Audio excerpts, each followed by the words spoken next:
Even homeless people have more worth than you. My brother laughed as he ate the food I bought. Everyone laughed with him. I didn't argue. I just left. A month later, he regretted it. I never thought my brother's true colors would show themselves over a simple act of kindness. But here we are.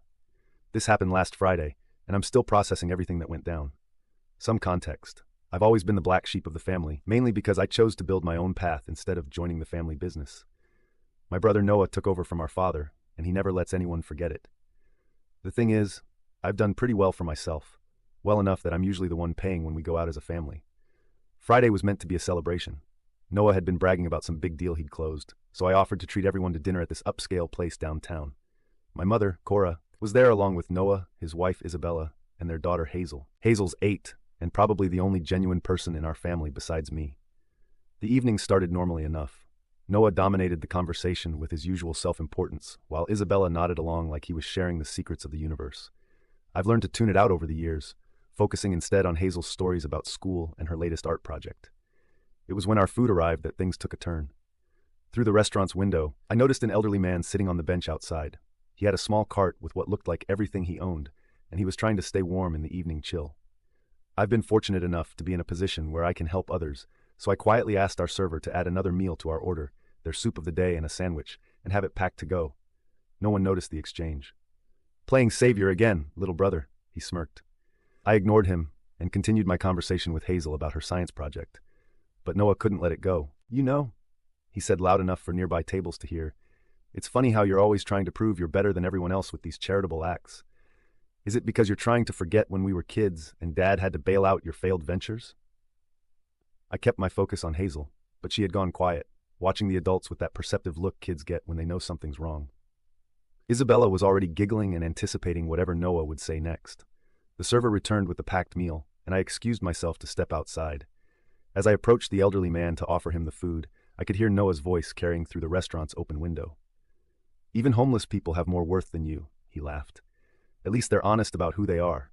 You're just pretending you're not the same failure you've always been." The elderly man had just thanked me when the sound of laughter erupted from our table. My mother's nervous titter, Isabella's shrill cackle, and Noah's booming laugh created a chorus that felt like it was drilling into my skull. Only Hazel remained silent, her face pressed against the window, eyes wide with concern. I walked back inside, sat down, and finished my meal in silence. Noah continued his performance, throwing in jabs about my charity cases and how I was trying to buy a personality.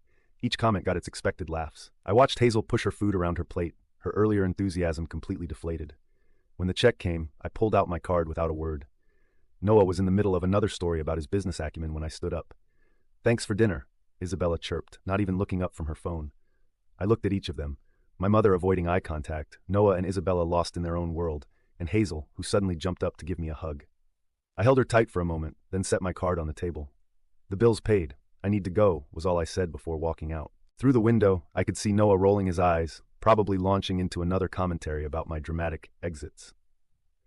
What they don't know is that I spent the weekend making some calls and checking into things I've been ignoring for too long.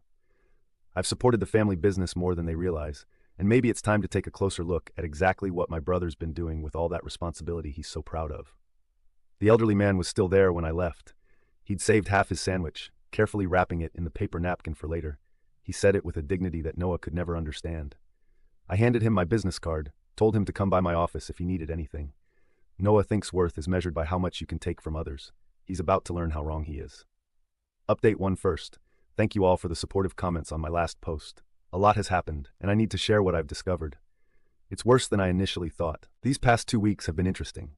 My phone has been lighting up with messages from family members, each more desperate than the last. I haven't responded to any of them, except for Hazel's text about her art projects. She shouldn't have to suffer for the adult's drama. The really interesting part started last Tuesday when I received an email from Eliza, my father's old friend who handles some paperwork for the family business. The subject line was simple: "We need to talk." What followed was a 2-hour video call that left me feeling cold. Turns out, my brother Noah's big deals weren't exactly what he'd been claiming. Eliza had noticed discrepancies in the accounts, small at first, but growing increasingly obvious. She tried bringing it up with my mother, but Cora just brushed it off with her usual, "Noah knows what he's doing" attitude. I spent the next few days quietly digging through records Eliza sent over. The pattern was clear. Noah had been systematically siphoning money from the company for years. Not just small amounts either. We're talking about millions in consulting fees to shell companies that all seem to lead back to personal accounts. The irony? Some of those accounts were funded by my own investments in the family business. Every time Noah needed a capital injection for his supposed expansion plans, guess who he came to? And I had always helped, believing I was supporting our father's legacy. Yesterday, Isabella called. Not to apologize, mind you, but to ask if I'd be attending the board meeting next week. Her voice had that fake sweetness she uses when she wants something. I let it go to voicemail, but her message was revealing. Noah says it's just a formality, but he really needs you there to sign some papers. Family has to stick together, right? Right? Family. What she doesn't know is that I've already spoken to the board members. Turns out Noah's been feeding them different versions of the company's status for months, each version carefully crafted to hide his mismanagement. But numbers don't lie. And these numbers tell a story of systematic theft and fraud. The most disturbing discovery came from checking the timestamps on certain transactions. Remember that elderly man outside the restaurant? The same day I bought him dinner, Noah had transferred a substantial sum to an offshore account, a sum that matched exactly what was needed to cover payroll for our father's longest-serving employees. He's been playing with people's livelihoods while mocking others for showing basic human decency. Cora sent a text this morning. Please, Benjamin, whatever you're doing, think about your brother's family. Think about Hazel. I am thinking about Hazel. I'm thinking about how her father has been stealing her future while teaching her that cruelty is acceptable as long as you're laughing while doing it. The board meeting is scheduled for tomorrow. Noah doesn't know that I've already submitted a complete audit report. He doesn't know that Eliza has been documenting everything for months. He doesn't know that his perfect world of privilege and mockery is about to crumble. My phone just buzzed again. A text from Noah. Hey, little brother, we need you at the office tomorrow. Time to step up and be part of the family business, finally. What do you say? What do I say? Nothing. Yet. But I've prepared 3 folders of documents. One for the board, one for the authorities, and one for our mother, who will finally have to face what her golden child has become. Some of you asked in the comments of my last post why I didn't stand up to Noah at the restaurant. Truth is, I've been standing up to him my entire life, just not in the way he could see. Tomorrow, he'll understand exactly what kind of person he's been mocking all these years. The elderly man from the restaurant? He came to my office last week. Turns out he used to work for my father years ago. The stories he shared about Noah's early days in the company filled in the last few pieces of the puzzle. I've arranged for a car to pick up Hazel from school tomorrow and take her to her favorite art class. She shouldn't have to witness what's coming. Sometimes protecting family means protecting them from other family members. The meeting is at 9 a.m. I'll update you all tomorrow on how it goes. But one thing's certain, Noah is about to learn that karma doesn't always take the high road. Update 2. The board meeting just ended. I'm sitting in my car trying to process everything that happened in the last 4 hours. Some of you asked for an immediate update, so here it is. I arrived early at 8:30 a.m. The conference room was empty, except for Eliza, who was setting up the projector. She gave me a slight nod. Everything was ready. I placed my 3 folders on the table and waited. Noah strutted in at 8:55, Isabella trailing behind him like always. He actually smiled when he saw me, that same smug grin from the restaurant. Finally, decided to join the family business, little brother? I didn't answer. Just watched as the board members filed in, followed by our mother. Cora looked nervous, her eyes darting between Noah and me. She knew something was wrong, but not what. Noah started the meeting with his usual flourish, talking about growth projections and future expansions. I let him go on for exactly 15 minutes, let him dig that hole deeper. Then I opened the first folder. Before we discuss expansion plans, I said, sliding copies to each board member, we should review these transactions from the past 3 years. Noah's face didn't change, but his left eye twitched, a tell he's had since childhood. Isabella reached for her phone, probably to start damage control. I had already ensured the room signal was blocked. What's this about, Benjamin? One board member asked, flipping through the pages. It's about accountability, I replied. Then turned to Noah. Would you like to explain the consulting fees to Maxwell Holdings, or should I? The color drained from his face. Maxwell Holdings was his first shell company, named after his college roommate. Sloppy. This is ridiculous, Isabella cut in. Noah has grown this company tenfold. You're just jealous because what? I interrupted. Because I chose my own path while your husband was stealing from employee pension funds? That got everyone's attention. Cora tried to speak, but I was already opening the second folder. 3 years of systematic theft, I continued. Shell companies, fake consultancy fees, inflated contracts. But the pension fund, Noah, that's what made this criminal. You don't understand, Noah started, his voice shaking. The market was volatile. I needed to cover some temporary shortfalls. Temporary? I pulled out the bank statements. Is that why you bought the yacht last month? To cover shortfalls? Isabella's perfect composure cracked. What yacht? Turns out Noah hadn't told his wife about his little purchases. The vacation house in the Bahamas, the offshore accounts, the gambling debts. The next 2 hours were a blur of accusations, denials, and revelations. Noah tried every trick, deflection, emotional manipulation, even attempting to pin some transactions on Eliza. But I had documentation for everything. Every transfer, every fake contract, every lie. I did what I had to do, he finally snapped. Dad would have understood. He knew business isn't about playing nice. That's when Cora finally found her voice. Your father, she said quietly, fired his own brother for taking a single unauthorized commission. He would be ashamed. Noah laughed then, that same cruel laugh from the restaurant. Ashamed? He'd be ashamed of him. He pointed at me. The disappointment who abandoned the family business to play humanitarian. At least I stayed. At least I tried to keep his legacy alive. By stealing from it? I asked, opening the third folder, the one with the police reports. The room went silent. Noah's face turned an interesting shade of gray. You wouldn't, he whispered. Remember what you said about homeless people having more worth than me? I stood up. At least they're honest about who they are. The board voted to remove Noah immediately as majority shareholder, something he never bothered to verify. I had already prepared the necessary paperwork. Isabella left halfway through the voting, her perfect mask completely shattered. Cora stayed until the end, silent tears running down her face. When it was over, she touched my arm. Benjamin, I don't, I said. Just make sure Hazel is okay. As I was leaving, Noah tried one last time. You can't do this to me. I'm your brother. I turned back. No. What you are is a thief who happened to be born to the same parents as me, and now you're unemployed. I hear the restaurant down the street is hiring. Try not to mock their charitable customers. The police are reviewing the evidence now. The board is meeting tomorrow to discuss restructuring, and I just received a text from Isabella's lawyer. But the most important message came from Hazel's art teacher. She had the best time in class today. Won first prize for her painting. The subject? A man sharing his sandwich. Sometimes karma works in mysterious ways, and sometimes it works exactly as it should. I'll update once more after everything's settled.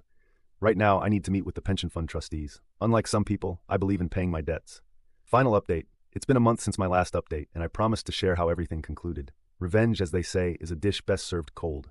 Mine came with a side of absolute devastation. Let's start with Noah. Remember how he always bragged about his business acumen? Well, the authorities didn't find it quite so impressive. They raided his house last week. Turns out my evidence was just the tip of the iceberg. They found records of money laundering going back 5 years. The best part, he'd kept meticulous notes of everything, probably thinking he was too smart to get caught. Isabella filed for divorce 2 days after the board meeting.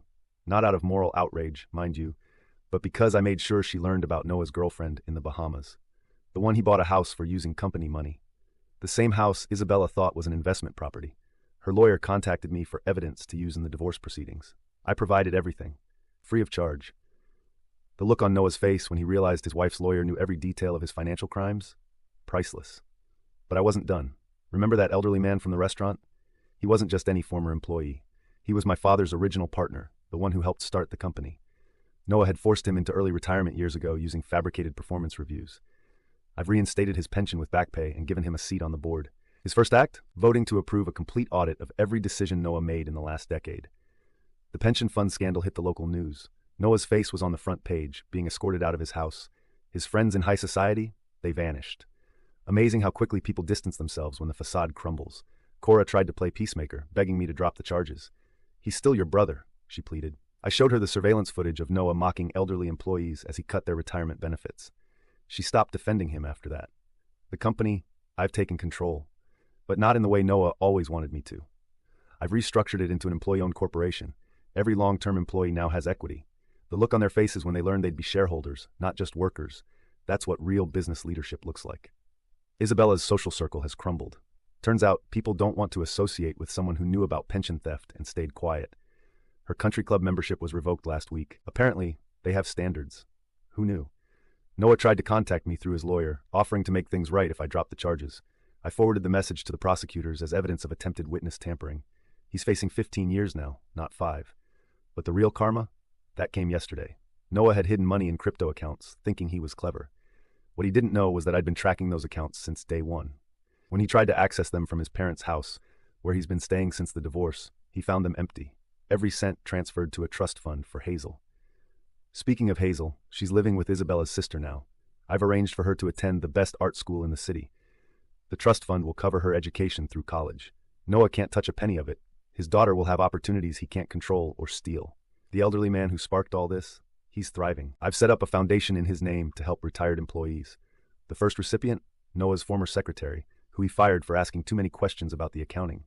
Yesterday, I received a letter from Noah's prison. He wrote that he finally understands what true worth means. I had it framed and hung it in the boardroom, right next to the new company mission statement. Integrity is not negotiable. Some of you asked if I feel bad about destroying my brother's life. I don't. He had years to choose integrity over greed, kindness over cruelty. He chose wrong, every time. I visited that restaurant again last night, sat at the same table, but this time I wasn't there with family. I was there with the elderly man, now board member, and we discussed plans for the company's new charitable foundation. As we left, I saw someone who looked like Noah's former golf buddy buzzing tables. Karma does take its time, but when it arrives, it brings receipts. This will be my final update. The company is thriving, Hazel is flourishing in her new school. And Noah? Well, orange is apparently his new signature color. Sometimes the best revenge isn't just watching someone fall, it's making sure they have a clear view of everything they lost as they hit bottom.